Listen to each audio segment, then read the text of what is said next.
This podcast is brought to you by Carvana. Car shopping shouldn't feel like preparing for a marathon of paperwork. That's why Carvana makes buying and financing your car easy. From start to finish, search thousands of vehicles with great prices. All online, all on your time. And when you're ready, your new car shows up right at your door. It doesn't get better than that. Buy your car the easy way. On Carvana. Delivery fees may apply. Thanks for listening to The Rest is History. For bonus episodes, early access, ad-free listening, and access to our chat community, please sign up at restishistorypod.com. Or, if you're listening on the Apple Podcasts app, you can subscribe within the app in just a few clicks.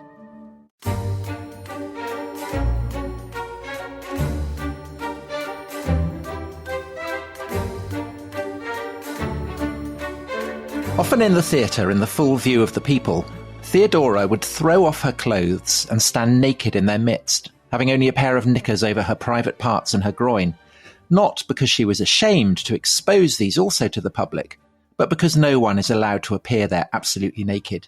Underwear is compulsory. And with this costume, she would spread herself out and lie on her back on the floor. Certain menials on whom this task had been imposed would then sprinkle barley grains over her private parts, and geese trained for the purpose used to pick them off with their beaks one by one and swallow them. Theodora, far from blushing when she stood up again, actually seemed to be proud of this performance, for she was not only shameless herself, but did more than anyone else to encourage shamelessness, and many times she threw off her clothes and stood in the middle of the actors on the stage, leaning over backwards or pushing out her rear to invite both those who had already enjoyed her and those who had not been intimate as yet, parading her own special brand of gymnastics. With such lasciviousness did she misuse her own body that she appeared to have her privates not like other women in the place intended by nature, but in her face. That, Dominic, was Procopius, a historian from Palestine in the 6th century, writing about indisputably the most famous of all the empresses of Constantinople, Theodora, and it is one of the most notorious, scabrous, shocking passages in the whole of ancient literature. Yes, it is, Tom. Her own special brand of gymnastics. That's a phrase that I think a lot of our listeners will take with them from this podcast. Yes. And so the huge question that hangs over that is, how is it that the most famous empress of Constantinople could have such filth? I think you can call it filth. I think you can. Sexist filth indeed, Tom. Written about her. Is it true? And what is the context for this extraordinary passage? Well, Tom, let us remember one thing. The woman we're talking about here is a saint. Is literally a saint. Yes, so that is a further dimension. A further complication. So Theodora and her husband Justinian are probably the two most famous, most celebrated individuals associated with what we now think of as the Byzantine Empire. Although, Tom, that's not a label that they ever used of themselves. No, they're the Romans. They're Roman. They were the Romans. So this is the glamour, the decadence, the so-called decadence, the exoticism to Western observers of the Eastern Roman Empire, of the successor, or is it a successor state? We can talk about that in the podcast, of this empire that from, let's say, what would you say, Tom, the 4th century to the 15th century, dominates the Eastern Mediterranean. It's the world of icons, of mosaics, of magnificent churches, of Constantinople, the greatest city on earth. The empire that is seen by some historians today as the sort of the shield of Europe against Islam. But it's actually not as well known, I think, in the West as it should be. Would you agree with that, Tom? Well, this is a topic both of us have really wanted to do. So I've written a book about this, In the Shadow of the Sword, just to get my plug in. And good plug. You are wearing a T-shirt with the emblem of Byzantium on the front. I am, by coincidence. The two-headed eagle. I'm not wearing it deliberately for this, I podcast, because I've always been an aficionado of this, because I studied it at university. And funnily enough, the reason I studied it at university was the first thing I did when I went to Oxford. And it was because it seemed to me, I was 18 and it seemed so exotic and glamorous compared with the English Civil War, which I'd been doing for A-level. And I think to most people, Byzantium still has that allure, doesn't it? It's the sort of golden horn. Yes. The very language. So John the Lydian, another historian, Byzantine historian, described Constantinople as the all golden city. And it's that idea of gold, isn't it? And it's that idea. I mean, some people will be familiar with this because we did a podcast about the Vikings in the East, and the idea of the Vikings sailing down all these rivers and into the Black Sea, and at the end they see this golden city that is basically the template for Asgard. This world of a harbour full of ships, massive city walls, the churches, the dome of the Hagia Sophia, the Church of the Holy Wisdom, like nothing they had ever seen on Earth. Caesar's golden city. Yeah, I mean, it just has an incredible resonance and romance. So I think that probably the best way to start on this story, and I think we should come to the question of how accurate that portrayal of Theodora's youth may have been. And also we should say that Procopius is equally as rude about Justinian. He is indeed. We shall become to Justinian's face later in the podcast. So he's not just being sexist when he's rude. I mean, he's rude about everybody. Yeah. But I think to begin with, it would make sense, wouldn't it, to look at Constantinople, the city that is the stage for both these extraordinary figures. Yes. And you talked about how, this is described as the capital of the Byzantine Empire, but you also then immediately said, well, yes, but it's the Roman Empire as well. So we should probably just kind of focus in on the degree to which what we call the Byzantine Empire is a break from the Roman Empire and not. And I would say it isn't really. Yeah, I agree with you completely. Because the key thing about Constantinople is it is strategically, it's incredibly defensible. So it's a kind of promontory sticking out from Thrace, sticking out from the kind of the easternmost section of Europe. That means that if you build walls around it, it's very easy to defend.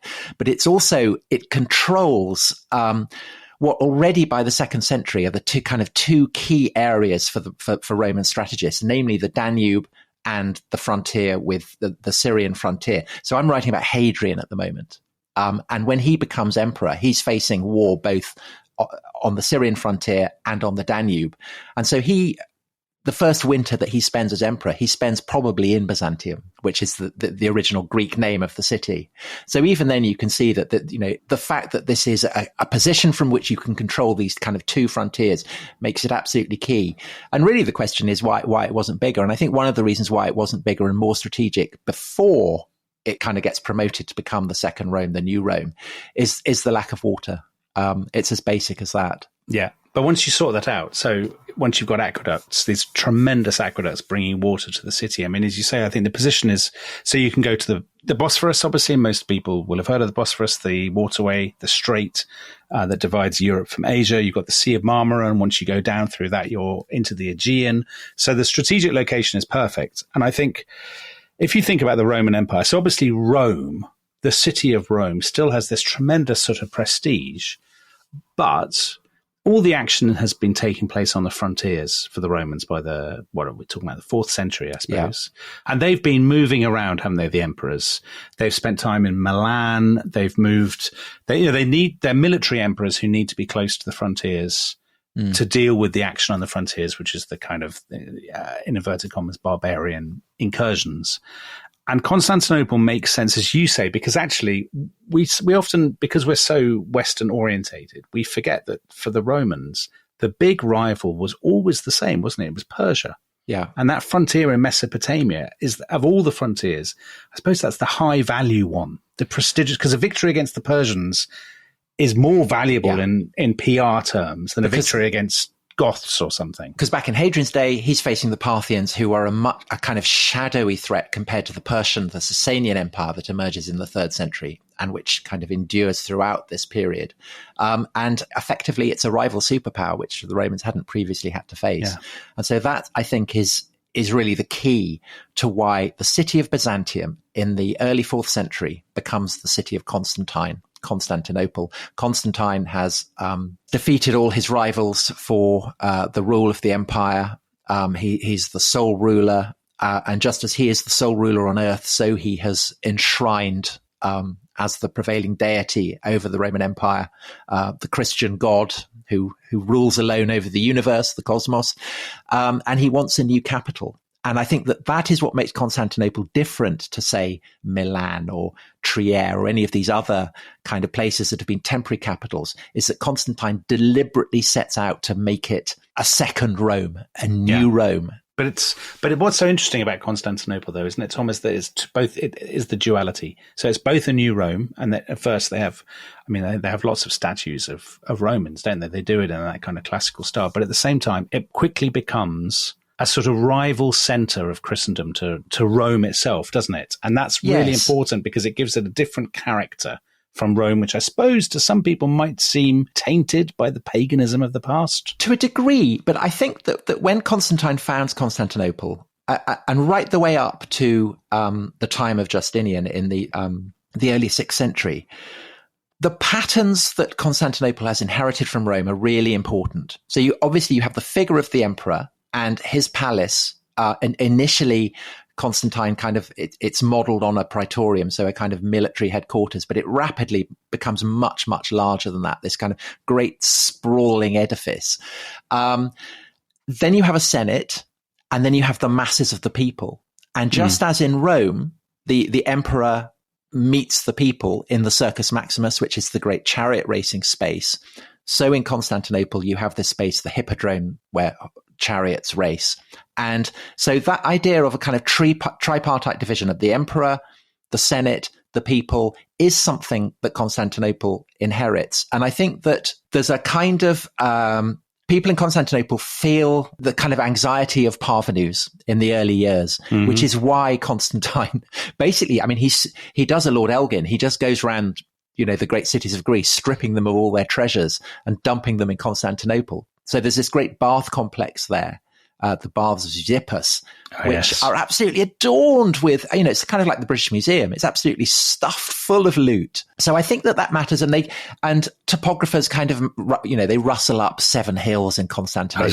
I'm just looking at a map now with these 7 hills that by a remarkable coincidence, the same number there's in Rome. Yeah. And Rome had always been the city that grain comes from Egypt and North Africa, and Constantinople has that kind of, grain as well. So you have all these kind of elements that are very, very deliberately modeled on Rome. I'm just looking at a map of Constantinople in the 6th century. Now you can download them from the internet. And to just pick up on what you were saying, the Hippodrome is right by the palace complex. It actually reminds me in some ways, Tom, of something we talked about in a previous podcast, of Ptolemaic Alexandria, of a city that is both a city of great learning and sort of a city of scholarship and sort of seriousness and stuff. And yet there's always that mob, there's that sort of, and the fact that the palace and the Hippodrome are so close together. So to give people who don't know much about this a sort of sense of it, this is Istanbul, it's modern Istanbul. It's a part of Istanbul called Fatih. So it's on the European side, it's on the southern side of the harbour known as the Golden Horn. And Constantinople grows so quickly, doesn't it, Tom? So by the time we're talking about, it's probably got, half a million people? Yeah, about half a million. Probably the biggest city in the world, I think. Maybe Chinese historians might dispute that, but I think most people would say it's probably the single biggest city in the world. The measure of that is that Constantine has built walls, and they've rapidly kind of grown out of them. So in the 5th century, an emperor called Theodosius II builds another vastly imposing sequence of walls that are further out. And so essentially the stretch of land between Constantine's walls and Theodosius's walls are where cisterns can be built to store water. There are monasteries, there are kind of market gardens. They're the walls that you see today, by the way, the Theodosian. They're still standing. They're incredible. They are vast. And I think there's a case for saying that they are probably the best infrastructure investment of all time, because they enable Constantinople to withstand any number of sieges. And they're built with all the resources that Rome then had, and a hugely beneficial investment. Well, I think that's a really important point, Tom, because the portrait, ever since Edward Gibbon wrote his Decline and Fall of the Roman Empire, the image we've had of this world, in English-speaking countries, has been one of a sort of sad decline from the virtues of the Roman heyday and a sort of decadence. So in other words, you'll have a book on the Roman Empire in which they'll cover 500 years in 400 pages and then another 1,000 years in 10 pages. oh, this was a sad epilogue and it's all very decadent and orgiastic. And of course, the end was coming. You know, the writing was on the wall basically when they founded Constantinople. But obviously, that's a ludicrous way of looking at it. I mean, this is a city that endures for the best part of 1,000 years until it's taken by the Fourth Crusade. Is it the Fourth Crusade? It is the Fourth Crusade, isn't it? Yeah. And then later on, the Ottomans. I mean, this is a very, very rich, sophisticated. I mean, as we said, the biggest city on earth, incredibly multicultural, cosmopolitan. You would have heard in the marketplaces every imaginable language. I mean, obviously, it's a very Christian city, but there must have been visitors from every part of the known world. You could buy anything you wanted. It's a city of pleasure. It's got these kind of seething crowds in the hippodrome. I mean, an incredibly intoxicating place. And I think also part of the reason why Gibbon and why, you know, the word Byzantine has become such a kind of pejorative is because there's a feeling that the less Roman it becomes, the more it goes into decline. Yeah. But I don't think, I mean, that's I don't think that's true at all. I mean, the elements of the Roman remain, and I think they are very radically recalibrated under Justinian in paradoxical ways. And it in many ways, Justinian's reign is both an attempt to restore the Roman Empire and a complete recalibration of it. Yeah. And it does end up becoming a Greek empire, a Christian empire. The kind of the Roman and the pagan elements tend to, you know, fade away. But the kind of the richness of that means that it is an astonishingly sophisticated and fascinating civilization. And Justinian and Theodora play key roles. Just before we get on to Justinian and Theodora, just one last thing about the geopolitics of it. Because obviously the Roman Empire has changed since it's what we commonly think of as its heyday. But the bits that have been, as it were, lost, I mean, they are the bits you would actually, if you had to lose bits. Including Rome. They are the bits you would choose to lose because they're poorer. So you would choose to lose Britain. And if you had to, you would get rid of Gaul. Okay, fine. You'd prefer to keep Spain, but if you have to lose it, you do. Because the bits that are left are not some sort of decadent leftover. They are the richest, most productive. You know, they're the most interesting, most potent bits, aren't they? So it's basically the half that Mark Antony had when he and Octavian divided up the empire. It's exactly that half. It is, and that reflects the fact that there are kind of geographical factors in the split between the West and the Eastern halves. And the Western half that gets conquered by the barbarians, as the Romans would call them, you know, they drift away because of the fact you have the Alps, you have the Adriatic, you know, these are kind of natural barriers and borders. But having said that, you know, if you had to give up anything, you give up the Western half. There are two obvious areas that people in Constantinople are particularly keen to get back. One is North Africa, which is incredibly rich as a supplier of grain. So that really matters. And the other, of course, is Italy, because Italy has the original Rome. Just to fill people in, Tom, to the Vandals in North Africa. So that's, when we say North Africa, we're talking about the coasts of Algeria, Libya, Tunisia. And then Italy has fallen to the Goths, hasn't it? Yeah, the Ostrogoths. And this matters not just because the loss of the original Rome is a humiliation, but also because in a Christian world, the Pope, the Bishop of Rome, remains the senior bishop, even though the Patriarch, the Bishop of Constantinople, has been kind of promoted over the heads of the bishops of Antioch and Jerusalem and Alexandria. So the links with Rome are still very important. And this is something that does kind of haunt people in Constantinople, the sense that they've lost a kind of vital part of what it is to be Roman. So let's talk about should we talk about the characters? Our principles. So let's start with, since we've framed this through Theodora, I should say, Tom, we've been very remiss, haven't we, in not pointing out to our listeners, some of whom I think are new because we've accumulated new listeners in recent days, that Theodora is actually the reigning champion of historical Love Island. She is, yes. Yes, she absolutely is. Which was our much fated show, a much fated historical reality show that we did, in which she triumphed along with former Prime Minister, three-time Prime Minister. In the 30s. In the 1920s and 30s, Stanley Baldwin. They made a lovely couple. Improbable, but very successful, much liked by the fans. Yes. And if you want to find out more about that, you should go to our Historical Love Island episode. But Dominic, of course, also, Theodora's husband, Justinian, of course, was the theme of our previous episode that we did with Karl Harper on the collapse of the Roman Empire and the impact that pathogens had on it. And yes. when in that episode, when we talked about the Justinianic plague, Justinian is the Justinian as in the Justinianic plague. Exactly. And he's a great character too, actually, Tom. He is a tremendously impressive character. Or is he, as we will discuss? Exactly. Yes. So should we start with Theodora? So Theodora, she is born we don't know exactly, about 500, I think that's fair to say, isn't it, Tom? Yeah, roughly that, yeah. And we don't know, well, because she's from a lowly background, we're not entirely sure, I think, of her sort of, as it were, her ethnic ancestry. So some people said she was from Cyprus, some people said she was from Syria, but we do know that she grew up in the city, in Constantinople, because her father, I believe, was a bearkeeper. He was, yeah. So, and he's a bearkeeper for one of the two main rival teams in the Hippodrome. Yeah. So this is, Manchester City, Manchester United.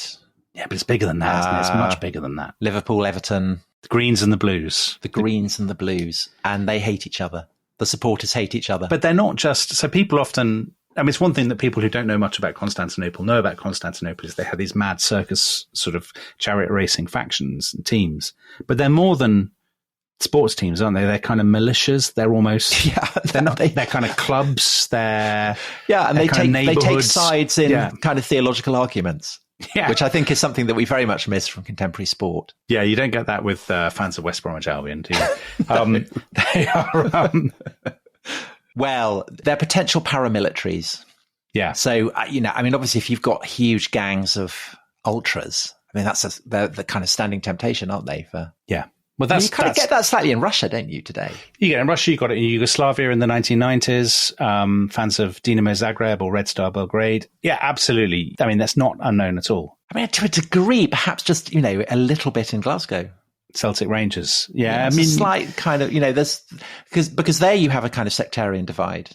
People taking positions. I mean, they're not arguing about transubstantiation or anything, but there's a slight kind of theological edge there. So that's maybe a kind of very faint, distorted parallel. So anyway, the Greens have their own bear. I mean, they obviously must put on shows. Well, they both have bears. Yes, I mean, they must have multiple animals, I assume. And Theodora's father, who I think is called Acacius, he is a bearkeeper, isn't he? And we don't know her mother's name. Her mother probably, a performer, an acrobat, a dancer. What do you think, Tom? I think if you kind of imagine the Super Bowl crossed with a kind of very high-class strip club, you probably have some idea of what's going on in the kind of the intervals between the races. Yeah. Because after each race, invariably people will crash, bits of body will have to be removed from the sand, will have to be swept up, everything will have to be prepared for that. And often you're having kind of 20 or so races in a day. So they need entertainment because you've got kind of 50,000 people. Because this is a vast hippodrome. The original one that was built back in the early 3rd century wasn't large enough. So it kind of sticks off the hill on which it's been built and is held up on kind of great concrete props. So it's an extraordinary structure, and it has this great kind of spine running down the middle that's decorated with an obelisk and statues, and actually the famous trophy that the Greeks set up in Delphi after the defeat of the Persians back in the 5th century BC, and which is still there. So an extraordinary place, and this is what Theodora, her two sisters, her mother, her father, they are making their living from this. So they're kind of born into the entertainments that are laid on in between the races. Well, she appears as a child, doesn't she? She appears in burlesques and comedies. Yeah. And so, it's like being born into a circus family, but sort of turned up to 1,000. But her father dies, doesn't he, when she's quite young? Yeah. And her mother marries again, I think. So they're with the Greens. Yeah. And her mother goes to see the Greens and says, I've married again. And she takes her children with her, I think, Theodora among them. She goes to see the Greens, and she said, the bosses of the Greens, she says, I've married again. That bearkeeper job, can my new husband have the bearkeeper job? And the Greens say, no, we're giving it to someone else. And she is so outraged that the whole family switch allegiances. Well, she does it in public. So she brings the children, trying to tug the heartstrings of the crowd before where the leaders of the Greens are, and they turn her down publicly And so the leaders of the Blues then say, oh, we'll give you the job. Yeah. So they switch. And this is quite important for the story because Justinian, before he becomes emperor, is a big partisan of the Blues. So he is, yes. That means that from this point on, Theodora and Justinian are supporting the same team. And so Theodora has to make her way in the world. Her mother, they've got this link with the Blues now, but she has to make her own way as a kind of performer. And I guess at this point, you'd have to say that job of being a dancer, an acrobat, a comedian, that in the world of Constantinople in the early 6th century, that blurs quite imperceptibly into the world, as you said, of being a stripper or indeed of being a courtesan. Because that effectively, I guess, is what she probably was when she was in her late teens, maybe. So this is something that Constantinople, again, has inherited from Rome, who viewed actors as the lowest of the low. So ranked alongside prostitutes. And as you say, the boundary between prostitute and actress was often very narrow. And so Constantinople has inherited that prejudice, but it's now also a Christian city in which acting, burlesques, and prostitution are all condemned for Christian reasons. Right. So there's lots of reasons why Theodora might get public condemnations, and why in due course she betters herself by essentially turning her back on the theatre and on the hippodrome, because she gets a patron, doesn't she? Yeah, the civil servant guy. Who goes off to govern Libya. Yeah, Hecebulus. And he's a bit of a brute, so he beats her. Yeah. And so she runs away, leaves him, and goes to Alexandria, where she seems to have had a kind of religious experience. So everybody's Christian, and they take it incredibly seriously. I mean... Well, not everyone is Christian. Well, who's not Christian? Well, we'll come to this, but say there are Platonists in Athens, say, still, okay, at this point. Not many people. But they are still very much a part of the fabric of it. But the details of Christian doctrine are a matter of enormous political and cultural significance, and arguments about those details. When she's been in Constantinople, she goes to Alexandria. She is going to a part of the empire that many people in the capital regard as heretical, don't they? Because the people in Alexandria is a hotbed of something called Monophysitism. Should we, at this point, take a break before everyone runs for terror? Should we have a break? And then when we come back, I think we should roll up our sleeves and we won't go into it in huge detail, but we just need to explain what the point of issue is. And it's actually very exciting, Tom. It is exciting. I think people will. It's a cliffhanger more. I know, but I've become so kind of sensitive to you complaining when we talk about Christianity that... Do you know that I should tell the listeners this? This is the only time in recorded history where, when we were discussing this episode, I said to Tom, "Come on, get stuck into it, do it properly," and he's a little bit nervous. So come back after the break to see Tom talking about the nature of Christ. See you in a minute. Bye-bye. This episode is brought to you by Rocket Money. Tom, we often talk about how to organise our finances. I'm very conscious that I'm paying for a lot of mad subscriptions. And there's one thing that we've talked about often on this show. It's the thing that we probably hate more than any other, and it's a hidden fee. I would love to get my finances under control. There are all these things piling up on our bank statements, and I think I need to fix this problem. I need to sort this out and to stop this. I mean, my finances are so chaotic that I need this app. So I'll tell you what it is. It's called Rocket Money. It's a personal finance app that helps find and cancel your unwanted subscriptions. It monitors your spending, and it helps to lower your bills so that you can grow your savings. With Rocket Money, you can track all of your subscriptions, and you can easily cancel within the app with just a few taps, saving you time, avoiding charges. And you can also set budgets and goals and get personalized insights and regular reports to track how you're doing. They will even send you real-time alerts for large transactions, upcoming bills, refunds, and even low balances. So let Rocket Money help you reach your financial goals faster. Join at rocketmoney.com/ishistory. That's rocketmoney.com/ishistory. rocketmoney.com/ishistory.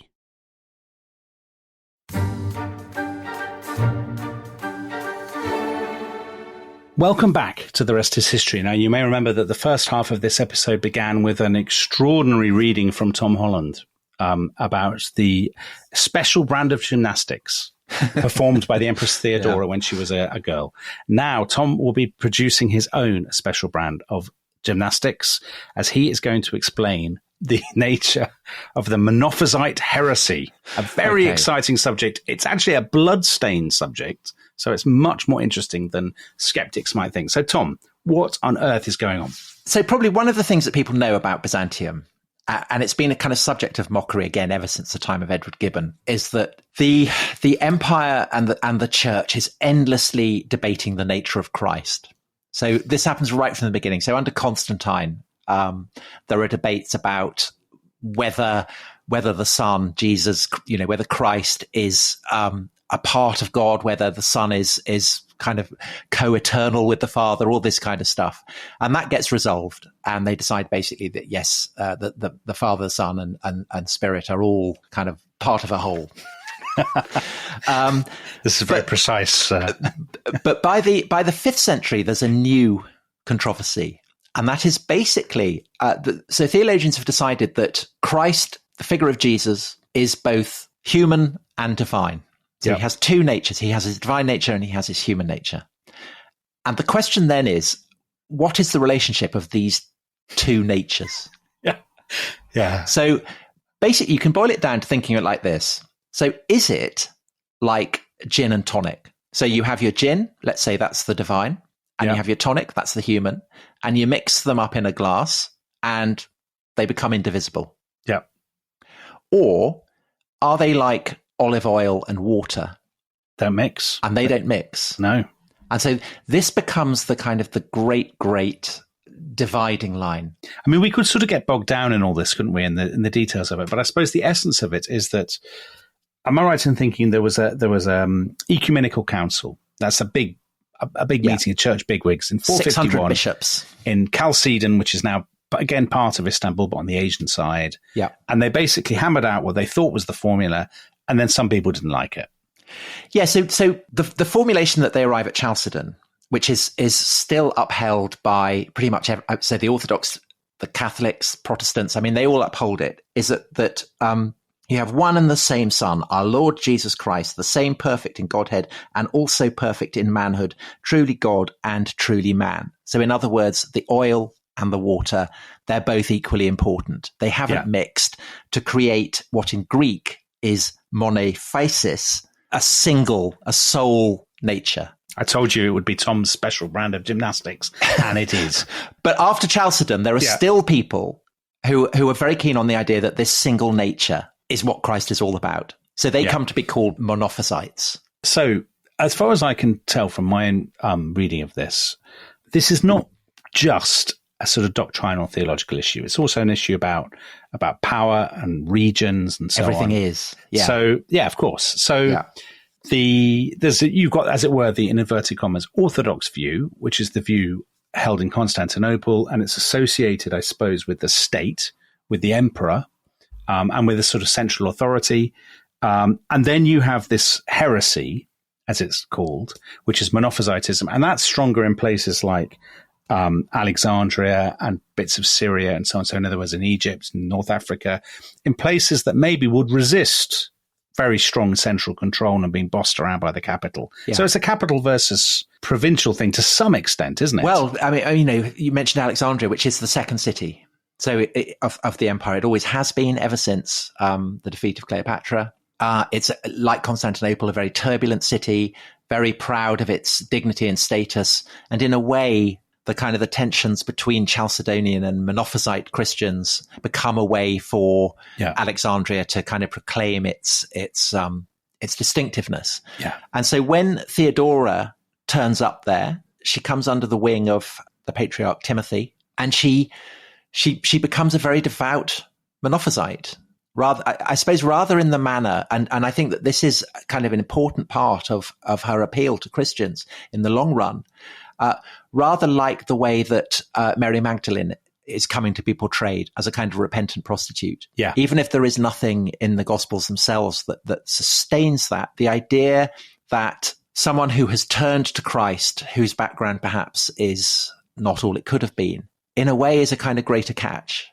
Yeah, of course, but that's part of Theodora's enduring appeal. I mean, in a way, you could argue, Tom, that's one of the reasons we're doing this podcast at all, is because that archetype of the sort of the repentant whore, the woman who was once terribly licentious but has now repented and become incredibly good and incredibly impressive. I mean, that runs through Western culture, doesn't it?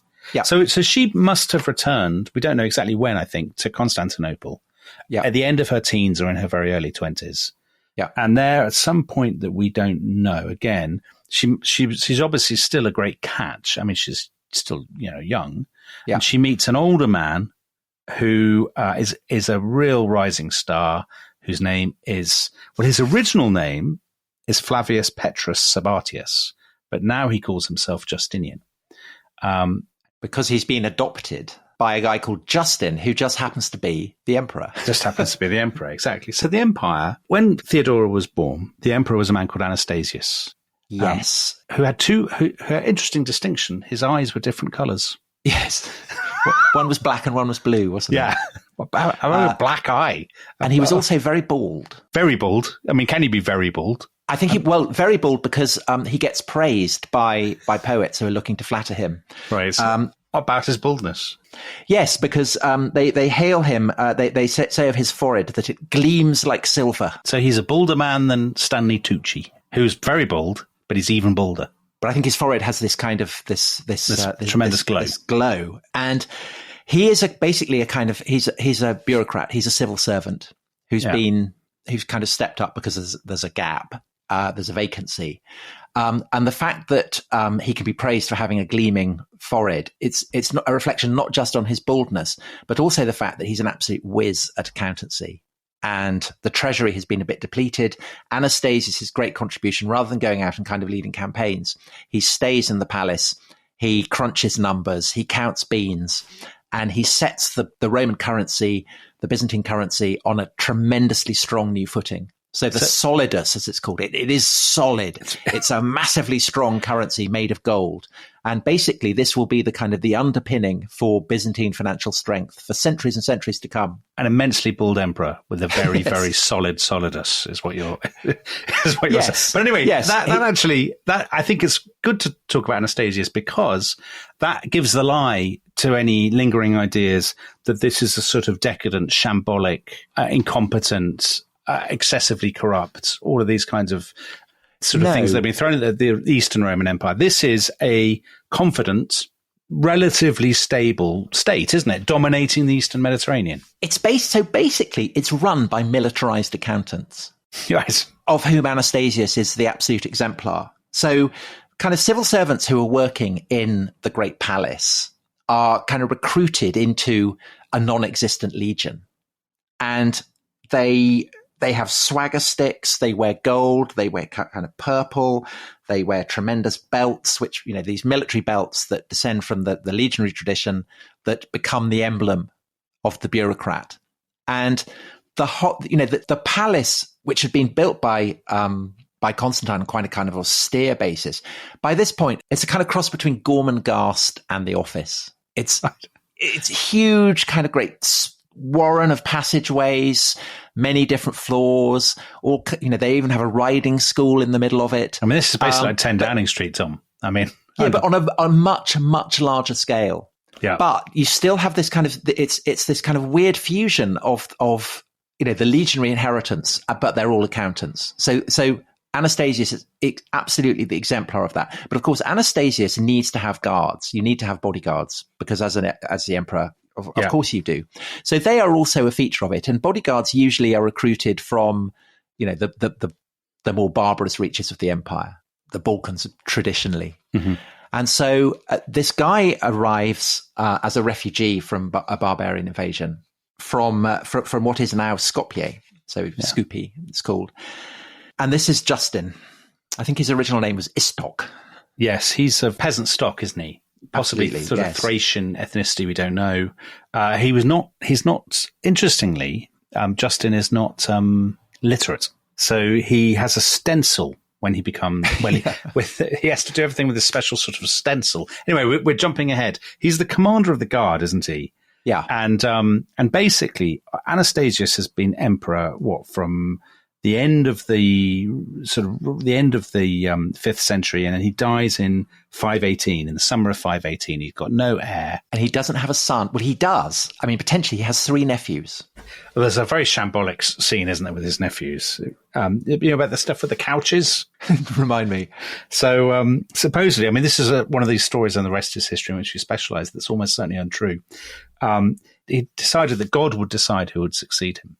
So he wrote a note with the word regnum, and he put it under the cushions of one of the couches. And he decided that which of the nephews sat on this couch would succeed him, because God would have chosen him. And they all came in, but they were great pals, all the nephews. They all sat on the same couch. Oh, dear. So they didn't. So triumvirate. So it didn't work. Now, the other story is that he then said, "Oh, that was a terrible disaster. I shall pray to God." And he prays overnight, and God gives him this vision and says, "The man who comes into your bedchamber first tomorrow will be your heir." I mean, that's obviously a terrible way of deciding. And the man who comes in as the commander of the guard, who is this Balkan peasant, Justin. Called Justin. But there's another story, isn't it, that Justin basically bribes his way?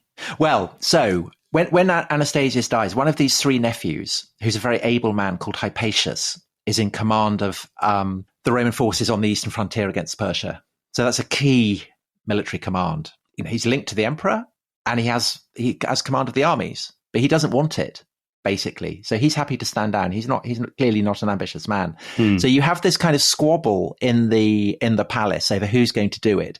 And one of the rival candidates gives Justin, who is commander of the guard, a whole load of gold and says, "Go out and bribe everyone to support me." So Justin goes out, he's got all this gold, and he thinks, well, I might as well bribe them to support me. And that's what he does. It's very House of Cards, isn't it? Yeah. It's very House of Cards. So he becomes emperor, and he has this, he can't read and write, but he has this stencil with the word legi on it in purple ink. He's the only person allowed to use purple ink. So he can sort of stencil his approval on all these documents.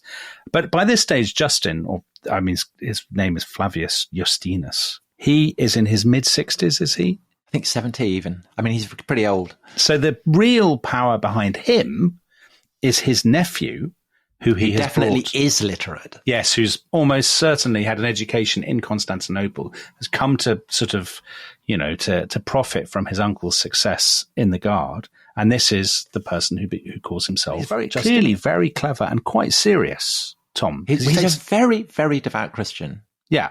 He's also very, very patriotic. He wants to see the Roman Empire restored. He has all kinds of plans. He's impatient with Justin, who, by this point, if Procopius is to be trusted, is slightly losing it. He's Joe Biden, basically. He's slightly Joe Biden-y. Well, no, I think maybe even worse. But Justinian has big plans, but he obviously needs to. There's nothing guaranteeing the fact that he will succeed. So, he's a bit like a kind of a prime minister or president in waiting, like a vice president or Chancellor of the Exchequer or something. Yeah. He's running a campaign to make sure that he does it. And as part of that, we mentioned before, he's a keen devotee of the blues in the Hippodrome. Yeah. And the blues there's a kind of a particular paramilitary wing who all wear mullets. So I heard about that.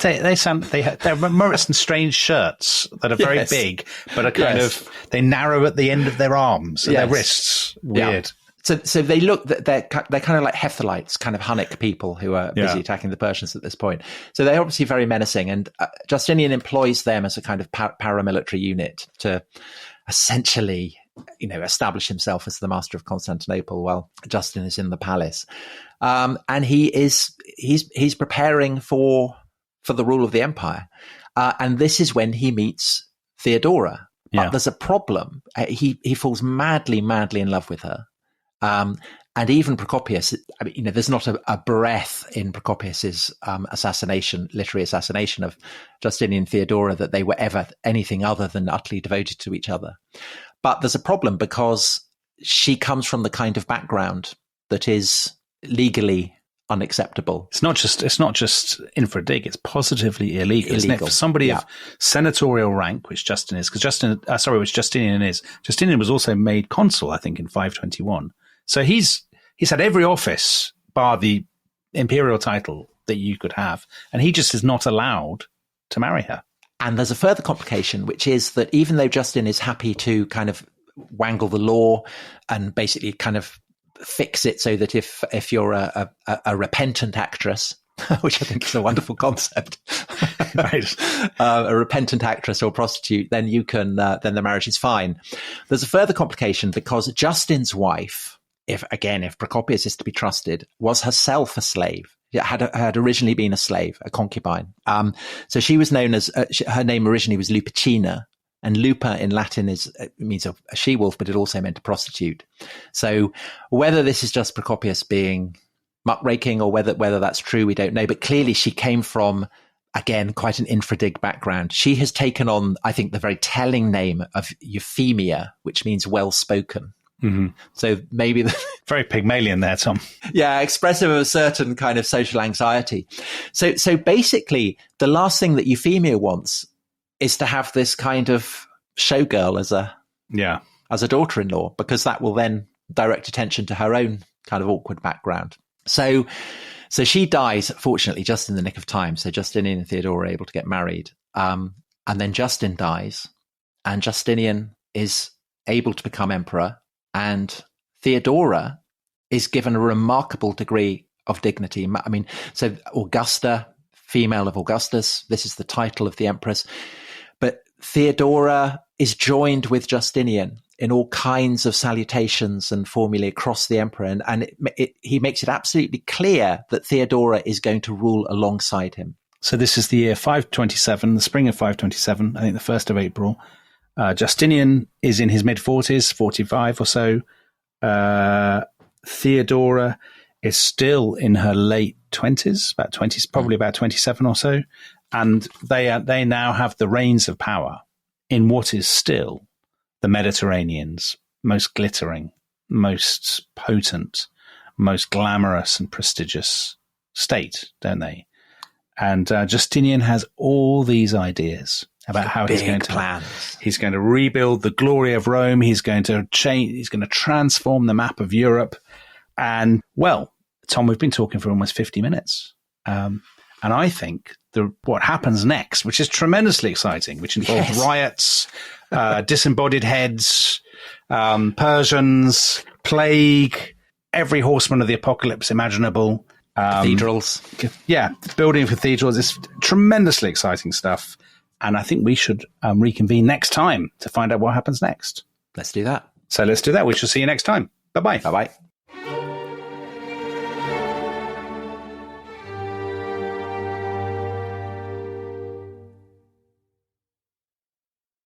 Thanks for listening to The Rest is History.